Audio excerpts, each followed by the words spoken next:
विद्यार्थी मित्र हो, मागील तासाला आपण सूक्ष्म अर्थशास्त्रातील मूलभूत संकल्पना यामध्ये गरज म्हणजे काय, वस्तू व सेवा म्हणजे काय, उपयोगिता म्हणजे काय, मूल्य कशा म्हटले जाते, संपत्ती म्हणजे काय, वैयक्तिक उत्पन्न म्हणजे काय, वैयक्तिक व्ययशक्ती उत्पन्न म्हणजे काय, यासारख्या संकल्पनांचा अभ्यास केलेला आहे.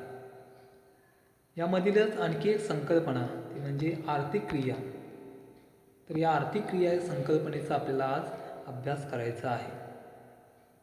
यामध्ये आर्थिक क्रिया म्हणजे काय आणि आर्थिक क्रिया कशा पद्धतीने घडून येतात याचा अभ्यास आपल्याला यामध्ये करायचा आहे. आर्थिक क्रियांचं वर्गीकरण 4 प्रकारामध्ये केले जाते, ज्यामध्ये उत्पादन, वितरण, विनिमय व उपभोग यांचा समावेश होतो. म्हणजे या आर्थिक क्रिया उत्पादनापासून सुरुवात होते आणि उपभोगाच्या ठिकाणी त्यांचा शेवट झालेला आपल्याला पाहायला मिळतो. म्हणजे प्रथमतः उत्पादनाची आर्थिक क्रिया घडून येते. उत्पादनाची आर्थिक क्रिया झाल्यानंतर वितरणाची आर्थिक क्रिया घडते, म्हणजे वाटपाची आर्थिक क्रिया होते. आणि वाटपाची म्हणजे वितरणाची आर्थिक क्रिया घडून आल्यानंतर त्याच्या विनिमयाची आर्थिक क्रिया होते, म्हणजे देण्याघेण्याची आर्थिक क्रिया घडून येते.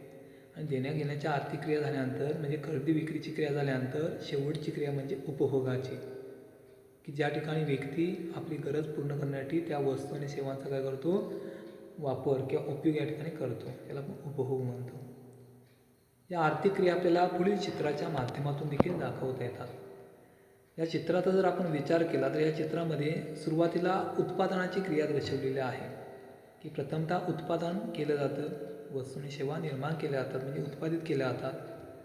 उत्पादित झाल्यानंतर त्या वस्तू आणि सेवांचं वितरण केलं जातं, म्हणजेच वेगवेगळ्या भागांमध्ये, समाजातील विविध भागांमध्ये त्यांचं वितरण केलं जातं, म्हणजे उपभोग घेण्यासाठी त्यांचं वाटप केलं जातं. वितरणाची क्रिया झाल्यानंतर वेगवेगळ्या भागांमध्ये त्या वस्तू आणि सेवा पोचवल्यानंतर पुढची आर्थिक क्रिया होते, म्हणजे ती विनिमयाची, की त्यानंतर वस्तू आणि सेवांची काय होतं, विनिमय, म्हणजे देणे घेण्यासाठी त्या वस्तू आणि सेवा वापरल्या जातात, म्हणजे खरेदी विक्रीची क्रिया त्या ठिकाणी होते. आणि शेवटची आर्थिक क्रिया म्हणजे उपभोग. वस्तूच्या खरेदी विक्रीची क्रिया झाल्यानंतर म्हणजे विनिमयाची क्रिया झाल्यानंतर शेवटी व्यक्ती आपली गरज पूर्ण करण्यासाठी त्या वस्तूचा किंवा त्या सेवेचा उपयोग या ठिकाणी करते, त्याला आपण उपभोग म्हणतो. तर अशा पद्धतीने उत्पादनापासून ही आर्थिक क्रिया सुरू होते आणि शेवटी उपभोग या ठिकाणी ती क्रिया संपलेली आपल्याला पाहायला मिळते, की या चित्रामध्ये आपल्याला ते दिसून येत आहे. तर आज आपल्याला या ठिकाणी उत्पादन म्हणजे काय, वितरण म्हणजे काय, विनिमय म्हणजे काय, उपभोग म्हणजे काय यांचा अर्थ देखील या ठिकाणी आपल्याला अभ्यासायचा आहे. तर प्रथमतः यामध्ये आपण उत्पादन म्हणजे काय, उत्पादन कशाला म्हटले जाते याचा अर्थ अभ्यासणार आहोत. सर्वसाधारणपणे सांगायचे झाले तर उत्पादन म्हणजे वस्तू व सेवांची निर्मिती करणे, त्याला आपण उत्पादन असं या ठिकाणी म्हणतो. उत्पादनासंदर्भात अनेक वेगवेगळ्या अर्थशास्त्रज्ञांनी व्याख्या केलेल्या आहेत, की या व्याख्यांच्या आधारे देखील आपल्या उत्पादन कशा म्हटले जाते त्या ठिकाणी सांगता येते. आता त्यामध्ये डॉक्टर मार्शलनी जी व्याख्या केली आहे त्यामध्ये त्यांनी असं म्हटलेलं आहे की उपयोगितेची निर्मिती म्हणजे उत्पादन होय. उपयोगितेची निर्मिती म्हणजे उत्पादन होय. तर यापूर्वी आपण उपयोगिता म्हणजे काही संकल्पना अभ्यासलेल्या आहे. उपयोगिता म्हणजे काय म्हटलेलं आपण, की मानवाची गरज पूर्ण करण्याची क्षमता ज्या वस्तूमध्ये असते त्याला आपण उपयोगिता असे म्हणतो. म्हणजे वस्तूमध्ये असणारी मानवी गरज पूर्ण करण्याची क्षमता काय उपयोगिता म्हणतो, आणि प्रत्येक वस्तूमध्ये ती उपयोगिता असते. आता यामध्ये उपयोगितेची निर्मिती म्हणजे उत्पादन म्हटलेलं आहे, म्हणजे त्या वस्तूच्या उपयोगितेमध्ये वाढ घडवून आणली जाते, म्हणजे त्याच्यामध्ये आणखी जास्तीची उपयोगिता निर्माण केली जाते, त्याला उपयोगिता, त्याला उत्पादन असं या ठिकाणी म्हटले जाते. उदाहरणार्थ सांगायचं झालं तर माती असते, या मातीमध्ये देखील उपयोगिता असते, मात्र या मातीपासून विविध प्रकारची मातीची भांडी बनवली जातात. म्हणजेच काय, त्या मातीच्या तुलनेत त्या भांड्यांमध्ये जास्त उपयोगिता असते, लोक त्या भांड्यांचा वापर आणि विविध कारणांसाठी करतात. दुसरं उदाहरण द्यायचं झालं तर ऊस आहे. या ऊसाची उपयोगिता फार कमी असते, परंतु ऊसाची उपयोगिता वाढावी त्यासाठी त्याचं रूपांतर साखरेमध्ये गुळामध्ये या ठिकाणी त्याचं रूपांतर केलं जातं. म्हणजेच त्याच्यावरती प्रक्रिया केली जाते आणि त्याची प्रक्रिया करून त्याची उपयोगिता वाढवली जाते. म्हणजे ऊसाची निर्मिती गुळामध्ये आणि साखरेमध्ये केली जाते आणि लोक या गुळाचा आणि साखरेचा अनेक विविध ठिकाणी उपयोग करतात. हे त्याला आपण काय म्हणू शकतो, उत्पादन. किंवा दुसरं उदाहरण द्यायचं झालं तर आपल्या घरामध्ये धान्य म्हणजे भात गहू असतात. यांच्यामध्ये उपयोगिता असते, मात्र फार उपयोगिता नसते. मग त्याची उपयोगिता वाढवण्यासाठी आपण गव्हाचा जर विचार केला तर गहू आपण पीठ गिरण्यामध्ये नेऊन दळून आणतो, म्हणजे त्याचं पीठ तयार करतो आणि पीठ तयार केल्यानंतर त्याची उपयोगिता वाढलेली दिसते आणि गव्हाच्या तुलनेत त्याची उपयोगिता वाढते. त्याला आपण काय म्हणू शकतो, उत्पादन म्हणता येते. किंवा आपल्या घरामध्ये भात असतं, या भातामध्ये उपयोगिता असते मात्र फार कमी असते. त्याची उपयोगिता वाढवण्यासाठी आपण ते भात दळून आणतो आणि त्याचे तांदूळ निर्माण करतो आणि त्याला आपण काय म्हणू शकतो, उत्पादन असं या ठिकाणी म्हणता येते. आणि म्हणून त्यांनी म्हटलेलं की उपयोगितेची निर्मिती म्हणजे उत्पादन होय, की वस्तूची उपयोगिता आहे ती वाढवली जाते. पूर्वीच्या तुलनेत त्यामध्ये वाढ होऊन आणण्याचा प्रयत्न केला जातो. त्याला काय म्हटले जाते, उत्पादन असं या ठिकाणी म्हटले जाते. पुढची व्याख्या ॲडम स्मिथ यांनी केलेली आहे. त्यांनी म्हटले आहे की भौतिक वस्तूंची निर्मिती म्हणजे उत्पादन होय. भौतिक वस्तूंची निर्मिती म्हणजे उत्पादन होय. आपण आज जर बघितलं तर अनेक विविध प्रकारच्या भौतिक वस्तूंची निर्मिती केली जाते. भौतिक वस्तू म्हणजे ज्या मानव निर्मित आहेत, की ज्या मानवाने स्वतःच्या प्रयत्नातून तयार केलेल्या आहेत, त्यांना आपण भौतिक वस्तू म्हणतो. तर अशा वस्तू मानव आपल्या विविध गरजा पूर्ण करण्यासाठी वापरतो. त्याला उत्पादन म्हटले जाते. उदाहरणार्थ सांगायचे झाले तर motorcycle, motor car, T V, fridge, fan, AC अशा अनेक विविध वस्तू आहेत की या भौतिक वस्तू मानल्या जातात, की मानवाने त्या स्वतःच्या श्रमाने आणि प्रयत्नातून केलेल्या आहेत. अशा भौतिक वस्तूंची निर्मिती म्हणजे त्याने काय त्याला म्हटलेलं आहे, उत्पादन असं या ठिकाणी म्हटलेलं आहे. पुढची व्याख्या आपल्याला अशी सांगते, वस्तूच्या किंवा सेवेच्या विनिमयार्थ केलेली कोणतीही क्रिया म्हणजे उत्पादन होय. वस्तूच्या किंवा सेवेच्या विनिमयार्थ केलेली कोणतीही क्रिया म्हणजे उत्पादन होय. विनिमयार्थ म्हणजे काय, देणे घेण्यासाठी किंवा खरेदी विक्रीसाठी जी क्रिया केली जाते त्याला काय म्हटलं जातं, उत्पादन म्हटले जाते. यामध्ये आपण वेगवेगळ्या प्रकारच्या वस्तूंची निर्मिती करत असतो, सेवांची निर्मिती करत असतो आणि या वस्तूने सेवा जर देणे घेण्यासाठी किंवा खरेदी विक्रीसाठी जर त्याचा उपयोग केला जात असेल तर त्याला उत्पादन असं आपल्याला या ठिकाणी म्हणता येते. उदाहरणार्थ शेतकरी आहे, हा शेतकरी शेतामध्ये विविध प्रकारचा शेतमाल उत्पादन करतो आणि हा शेतमाल त्यांनी देणे घेण्यासाठी किंवा खरेदी विक्रीच्या हेतूने निर्माण केलेला असतो, याचा अर्थ तो उत्पादन ठरतो. तसेच एखादा डॉक्टर असेल तर या डॉक्टरने जे शिक्षण घेतलेलं असतं आणि शिक्षण घेऊन तो डॉक्टरी पेशा या ठिकाणी त्यांनी पत्करलेला असतो आणि तो विविध पेशंटना वैद्यकीय सेवा देत असतो.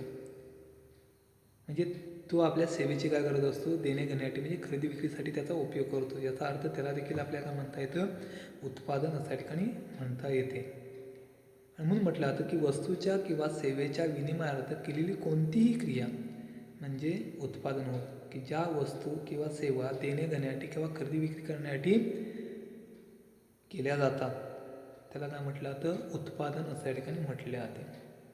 तर अशा पद्धतीने थोडक्यात आपल्या उत्पादन म्हणजे काय म्हणता येईल, की जी निर्मिती वस्तू आणि सेवांची निर्मिती केली जाते किंवा त्यांच्या उपयोगितेमध्ये काय केले जाते, वाढ घडवून आणली जाते, त्याला उत्पादन असं या ठिकाणी म्हटले जाते. आता कोणत्याही प्रकारच्या वस्तू आणि सेवेचं उत्पादन करण्यासाठी उत्पादन घटकांची आवश्यकता भासते. म्हणजे वस्तू आणि सेवांच्या उत्पादनासाठी ज्या घटकांचा वापर केला जातो त्याला उत्पादन घटक असं या ठिकाणी म्हटले जातात. आणि या उत्पादन घटकांमध्ये भूमी, श्रम, भांडवल आणि संयोजक या 4 घटकांचा त्यामध्ये समावेश झालेला आढळून येतो. कोणत्याही वस्तूंचं उत्पादन करण्यासाठी हे 4ही घटक महत्त्वपूर्ण ठरतात.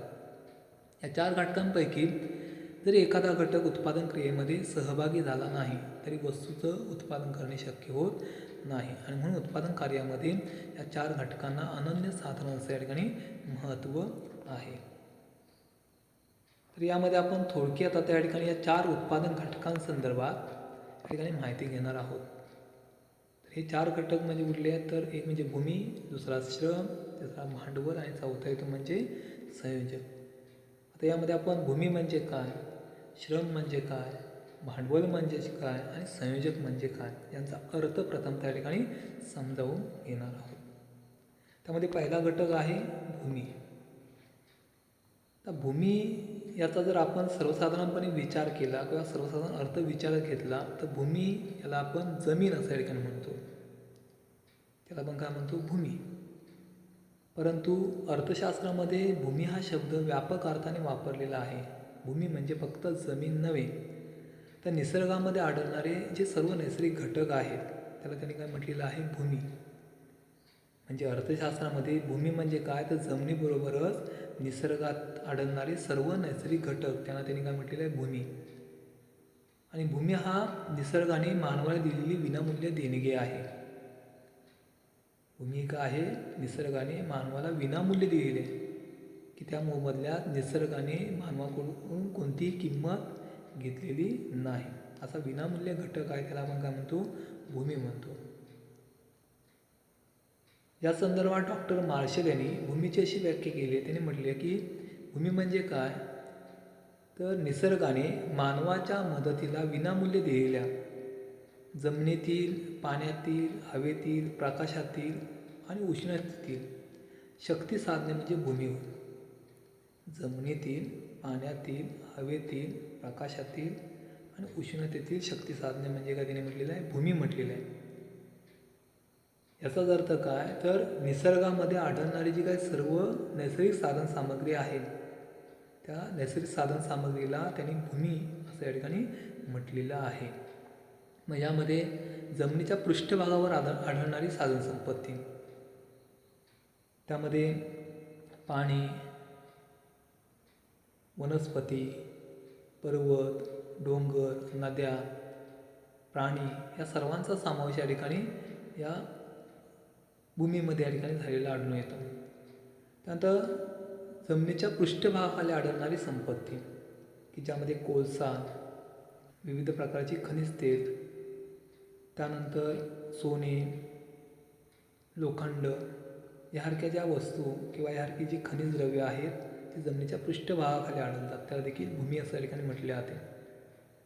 त्याचबरोबर या ठिकाणी जमिनीच्या पृष्ठभागावर म्हणजे अवकाशात आढळणारी संपत्ती, त्यामध्ये हवा, सूर्यप्रकाश यांचा समावेश होतो. आणि हे सर्व जे नैसर्गिक घटक आहेत त्यालाच काय म्हटले, त्यांनी भूमी म्हटलेलं आहे.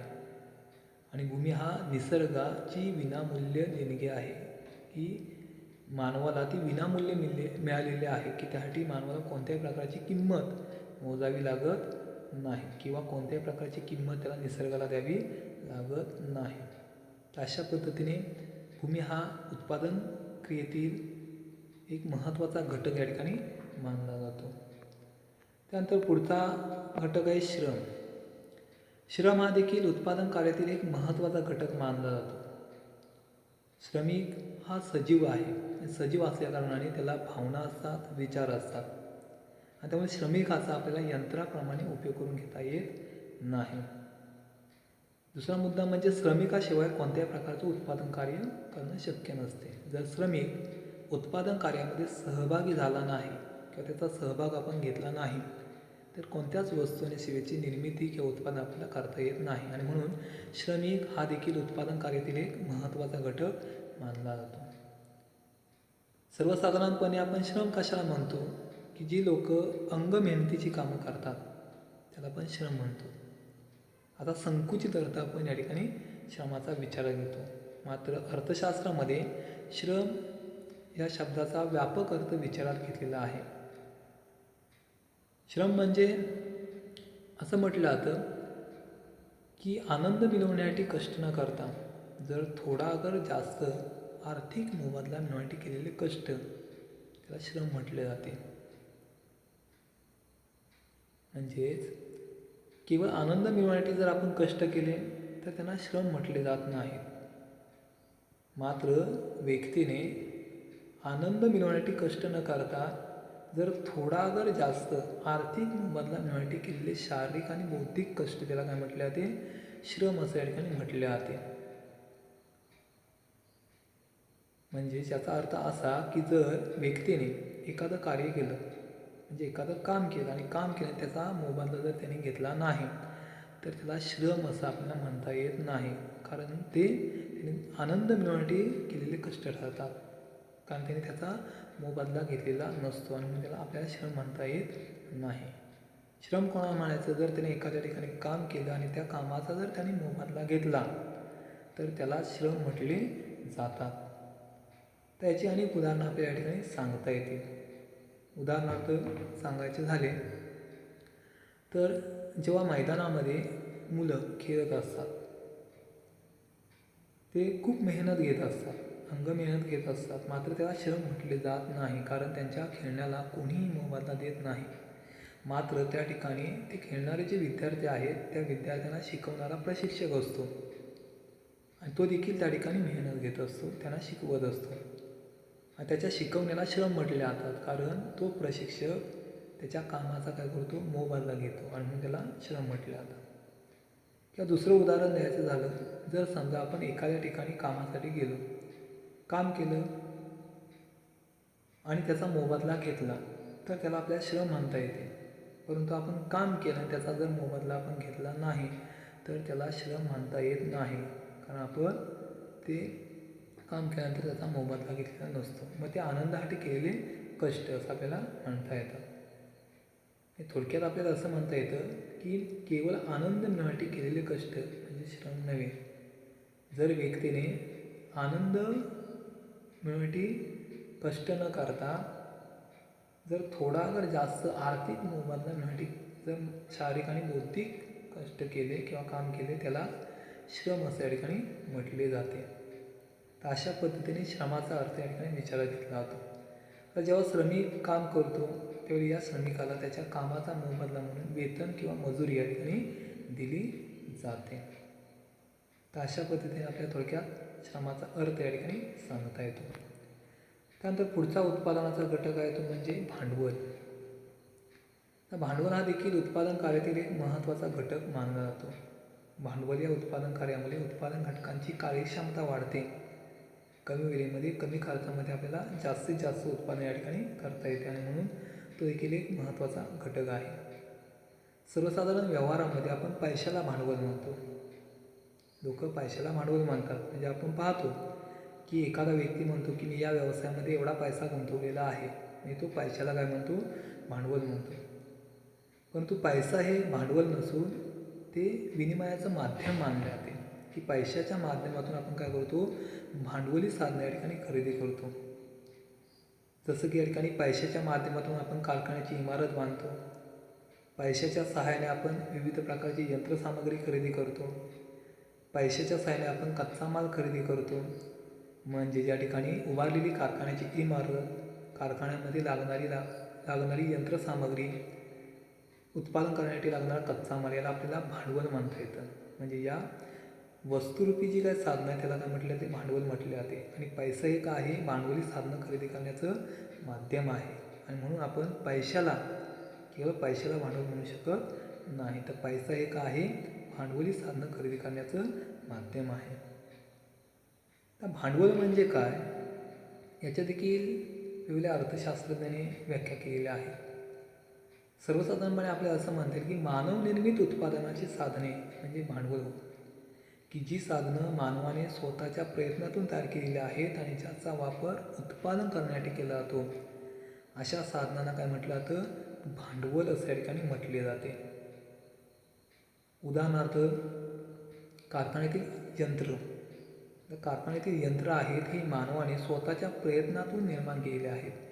निसर्गातील वेगळ्या साधनांचा वापर करून ती यंत्र तयार केलेली आहेत आणि म्हणून त्याला काय म्हटलं जातं? भांडवल. कारण ती यंत्र मानवाने निर्माण केलेली आहेत आणि विविध प्रकारच्या वस्तूंची निर्मिती करण्यासाठी त्याचा उपयोग केला जातो.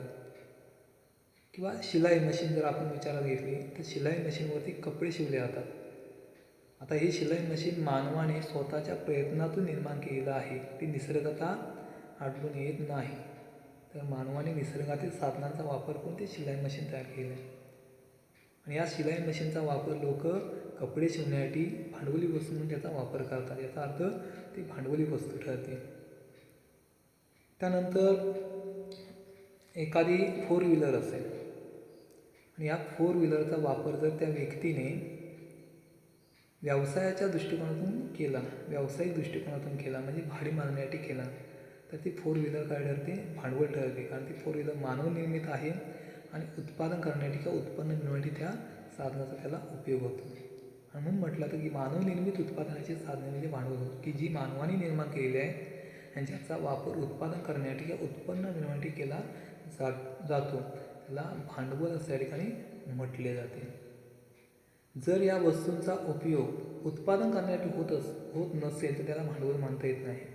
मग भले ती मानवनिर्मित वस्तू असली तरी, उदाहरणार्थ समजा एखादी मोटारसायकल आहे, या मोटारसायकलचा व्यक्तीने फक्त फिरण्यासाठी उपयोग केला, कोणत्याही कामासाठी उपयोग केला नाही, फक्त फिरण्यासाठी उपयोग केला तर ती भांडवली वस्तू ठरत नाही. परंतु याच मोटारसायकलचा उपयोग त्या व्यक्तीने व्यावसायिक दृष्टिकोनातून केला म्हणजे त्या मोटारसायकलवरनं त्याने दूध वाहतूक केली किंवा ब्रेड किंवा पाव वाहतूक करण्यासाठी त्या मोटारसायकलचा वापर केला किंवा पेपर टाकण्यासाठी त्या मोटारसायकलचा वापर केला तर ती मोटारसायकल भांडवली वस्तू ठरते कारण त्यातून त्याला उत्पन्न मिळते. किंवा समजा एखाद्या एक व्यक्तीकडे फ्रीज आहे, या फ्रीजचा वापर त्याने घरगुती वापरासाठी केला, घरगुती वस्तू ठेवण्यासाठी केला तर त्याला भांडवल म्हणता येत नाही कारण त्यापासून उत्पन्न मिळत नाही. परंतु याच फ्रीजचा वापर त्या व्यक्तीने एखाद्या दुकानामध्ये विविध थंड पेय ठेवण्यासाठी आणि त्यांची विक्री करण्यासाठी जर त्या फ्रीजचा वापर केला तर ती वस्तू भांडवली ठरते.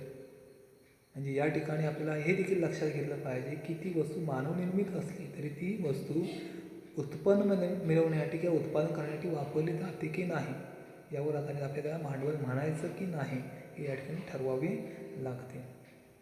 म्हणून म्हटलं तर थोडक्यात आपल्याला म्हणता येतं की मानवनिर्मित उत्पादनाची साधने म्हणजे भांडवल होय की जी मानवाने निर्माण केलेली आहेत आणि ज्यांचा वापर उत्पादन करण्यासाठी किंवा उत्पन्न मिळवण्यासाठी केला जातो त्याला काय म्हटलं जातं, भांडवल म्हटले जाते.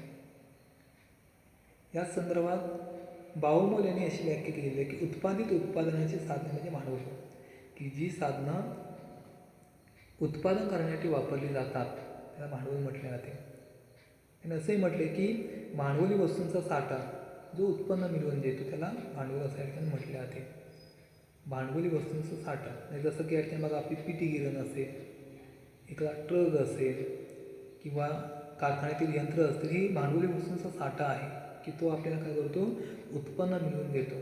त्या देखील काय म्हटलं जाते, भांडवल अशा ठिकाणी म्हटले जाते. आता या ठिकाणी भांडवल या उत्पादन घटकाचा मोबदला म्हणून त्याला काय मिळतं, व्याज मिळतं.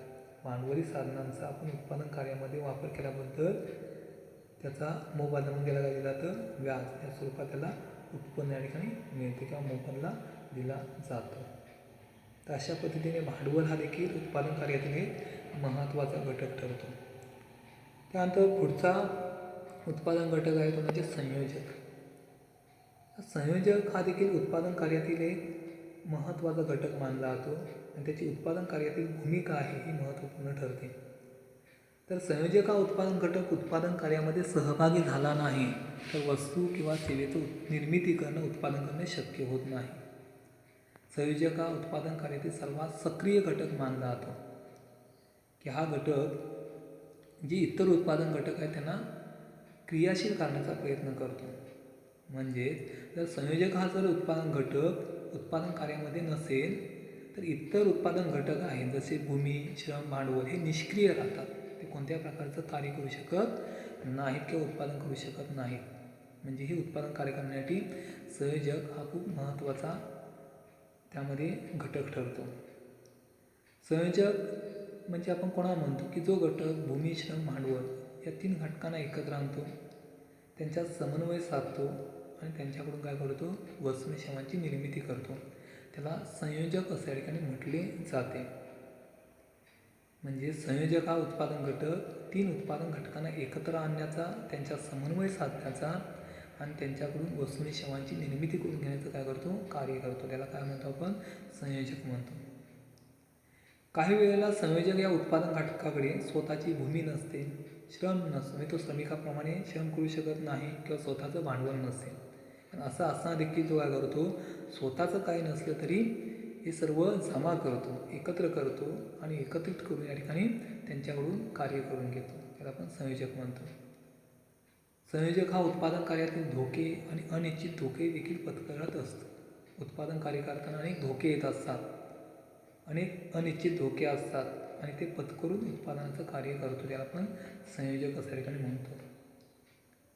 मग त्याची व्याख्या अशीही केली जाते की उत्पादन कार्यातील धोके पत्करणारा आणि उत्पादन कार्यावर नियंत्रण ठेवणारा जो घटक आहे त्या घटकाला संयोजक अशा ठिकाणी म्हटले जाते.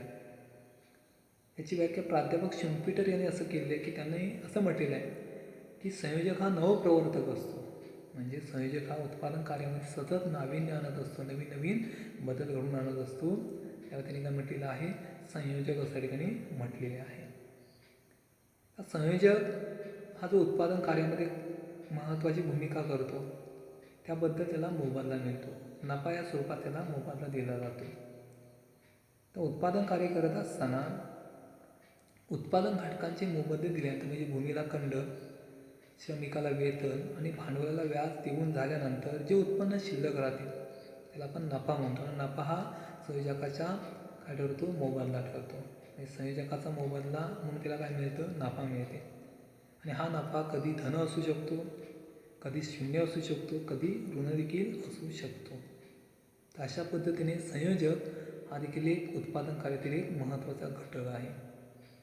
तर अशा पद्धतीने आपण उत्पादन म्हणजे काय आणि उत्पादन घटकांची जे 4 घटक आहेत भूमी, श्रम, भांडवल आणि संयोजक यांचा अर्थ या ठिकाणी अभ्यासलेला आहे.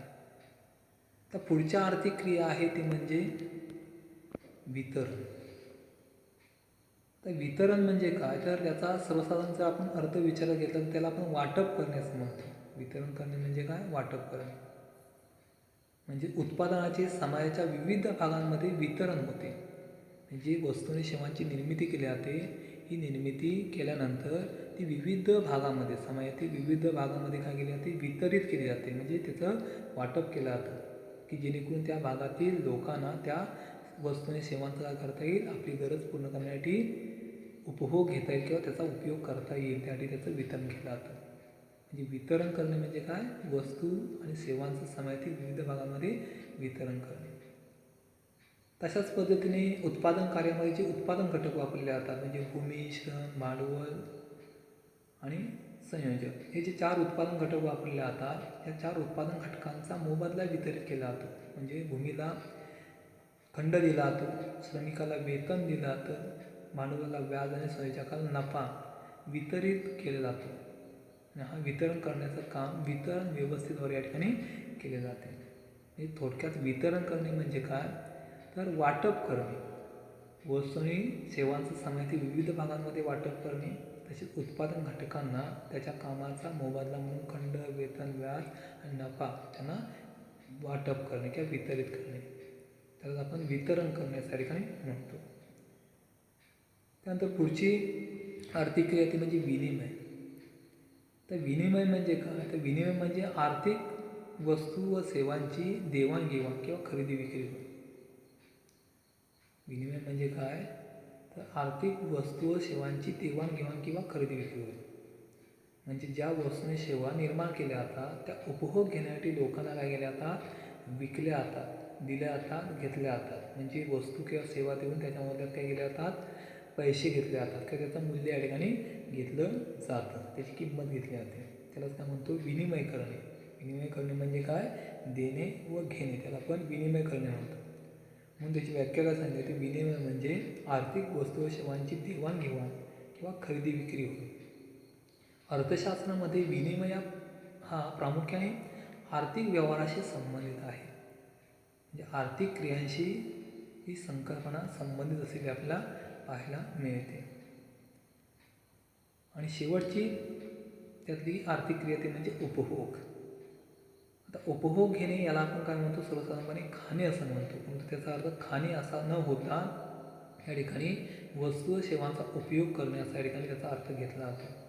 म्हणजे उपभोग म्हणजे काय, उपभोग म्हणजे मानवी गरजा पूर्ण करण्यासाठी वस्तू व सेवांचा उपयोग करणे, त्याला आपण काय म्हणतो, उपभोग घेणे असा या ठिकाणी म्हणतो. उदाहरणार्थ आपण आपलं मनोरंजन करण्यासाठी टी व्ही पाहतो. टी व्ही पाहतो म्हणजे काय, त्याचा आपण उपभोग घेत असतो, आपली गरज पूर्ण करण्यासाठी त्याचा उपयोग करत असतो. म्हणजे आपण त्यापासून आपलं मनोरंजन करतो. त्यानंतर आपल्या भूक लागली तर विविध पदार्थ आपण काय करतो, उपभोग घेतो. आपली गरज, अन्नाची गरज किंवा आपल्याला भूक लागली असते, ती भूक पूर्ण करण्यासाठी किंवा अन्नाची गरज पूर्ण करण्यासाठी आपण काय करतो, विविध अन्नपदार्थ उपभोगतो. त्यानंतर आपल्या लिखाणाची गरज पूर्ण करायची असते, तर लिखाणाची गरज पूर्ण करण्यासाठी आपण काय करतो, पेन या वस्तूचा या ठिकाणी काय करतो, उपयोग करतो. म्हणजे काय करतो, आपण त्याचा उपभोग घेतो.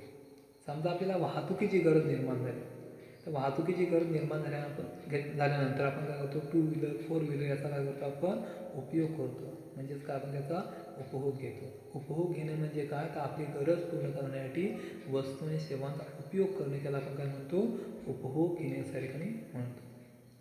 तर अशा पद्धतीने अर्थशास्त्रामध्ये आर्थिक क्रिया ही एक महत्त्वाची मूलभूत संकल्पना या ठिकाणी मानली जाते. आणि आर्थिक क्रियांमध्ये उत्पादन, वितरण, विनिमय आणि उपभोग या 4 आर्थिक क्रिया या ठिकाणी घडत असलेल्या आढळून येतात. तर अशा पद्धतीने आज आपण सूक्ष्म अर्थशास्त्रातील मूलभूत संकल्पना यातील आर्थिक क्रिया संकल्पनेचा अभ्यास केलेला आहे.